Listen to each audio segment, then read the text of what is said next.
This past week, from June 1st to June 7th, the world entered a new phase of rising tensions, military, political, and economic. From drone strikes deep into Russia to elections that could tilt Asia's balance of power and oil markets reacting to the specter of war. You may not see it on your nightly news, but global events are converging faster than ever. This is your Watchtower Report. Let's begin. The Ukraine-Russia escalation. Ukraine has launched one of its boldest operations to date. Codenamed Spiderweb, it unleashed a wave of drone strikes on June 1st deep into Russian territory, reportedly hitting strategic bombers like the Tu-95 and Tu-22, and surveillance aircraft like the A-50. Russian bases at Engels, Mozdok, and Olenya were reportedly impacted. The implications are massive. Ukraine has now demonstrated the ability to strike long-range, high-value targets in Russia's heartland. Simultaneously, explosions rocked Severomorsk, home to Russia's northern fleet. Sabotage is suspected, and in Bryansk and Kursk, two key logistics corridors, bridges were attacked, killing several and halting military convoys. Why now? All of this comes just as Russian and Ukrainian negotiators return to the table. Kiev's message is clear. They want leverage, not concessions. But Russia is unlikely to stay passive.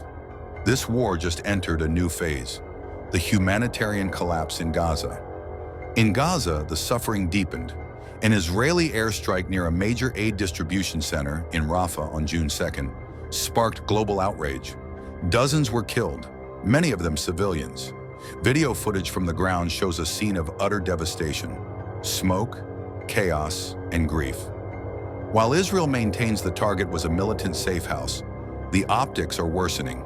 Humanitarian corridors are closing, aid groups are pulling out, and international pressure is rising fast, with some EU states calling for sanctions.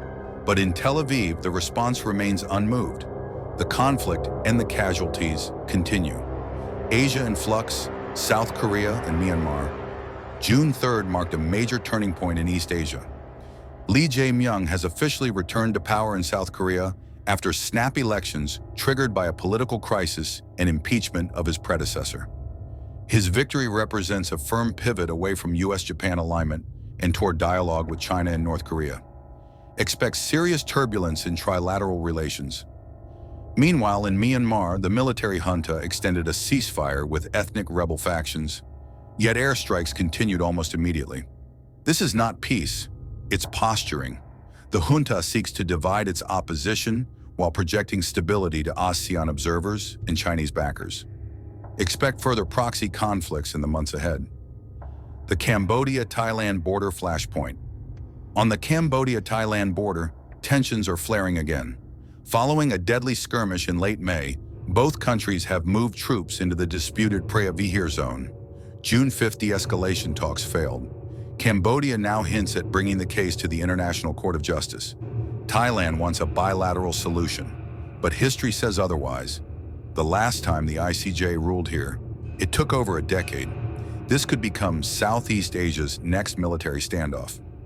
Global elections and shifting power. It wasn't just South Korea. June 1st, Poland held a presidential runoff. Conservative historian Karol Nawrocki edged out the opposition in a tight race. His foreign policy is staunchly pro-NATO and anti-Russian, likely leading to stronger ties with the Baltic states and Washington. Burundi held parliamentary elections on June 5th amid tight media restrictions. And in a symbolic shift, both Burundi and the Democratic Republic of Congo were elected to non-permanent seats on the UN Security Council. Africa's geopolitical voice just got louder. Meanwhile, Bulgaria erupted in protests against joining the Eurozone. Tens of thousands took to the streets in Sofia, arguing the move threatens economic sovereignty. Watch this space. Brussels may be losing its grip in the Balkans.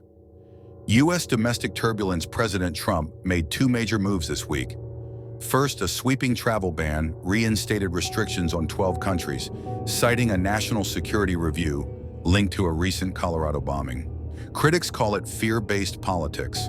Supporters say it's long overdue. Second, the White House rolled back some of Biden's tariffs to court trade allies, just days before major talks with China begin in London. Meanwhile, mass immigration raids in Los Angeles triggered citywide protests. National Guard units were placed on standby. America's internal divisions are once again boiling over. Oil markets and the economic undercurrent markets are flashing red. Gold surged, defense stocks are rallying, and oil prices climb nearly 3%, even as OPEC Plus increased production. Why? Fear. Fear that Ukraine's strikes might provoke Russia to target energy infrastructure. Fear that Israel's war could spill into Lebanon or Iran. Fear that Myanmar and Cambodia might spiral. Circle all of it together, and you get what analysts are calling the new Cold War market profile: defensive investments, regional hedges, and capital flight from risk zones. A storm is forming. Diplomatic maneuvers and Arctic moves diplomacy isn't standing still. US and Chinese envoys are scheduled to meet June 9th in London. It's one of the first high-level summits since the 2024 tariffs war reignited. China is sending Vice Premier He Lifeng, a heavyweight economist. This won't just be about trade, it's about alignment in the new multipolar world. And in the Arctic, President Emmanuel Macron will travel to Greenland on June 15th. He'll be joined by Danish leaders to reinforce EU unity and claim influence over Arctic shipping lanes and rare earth mining. It's subtle but significant. The great power race now extends to the edge of the ice. This was just 1 week, and yet across every continent, power is shifting, sometimes with ballots, sometimes with bombs. The old order isn't breaking apart in a single explosion.